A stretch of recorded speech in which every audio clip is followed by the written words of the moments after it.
We'll guide you through how to understand Claude AI. If you find this helpful, consider subscribing and liking the video.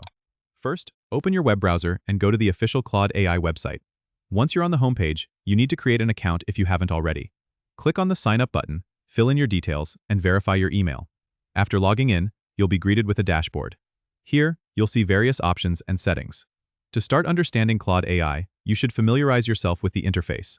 On the left-hand side, you'll find the main navigation menu. This includes sections like Projects, Data, and Models. Click on Projects to start a new AI project.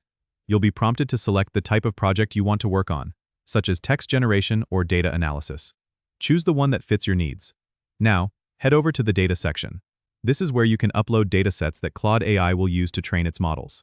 Click Upload Data and follow the prompts to add your data files. Once your data is uploaded, navigate to the Models section. Here, you can create new AI models or modify existing ones. Click on Create New Model to begin. You'll be asked to choose the model type and configure its settings. Take your time to explore these options, as they will affect the AI's performance. Finally, after setting up your model, you can run simulations and see the results in real time. You can adjust parameters and refine your model based on these outcomes. Understanding and using Claude AI effectively requires practice, so don't hesitate to experiment with different features and settings. Don't forget to subscribe and comment if this helped you out.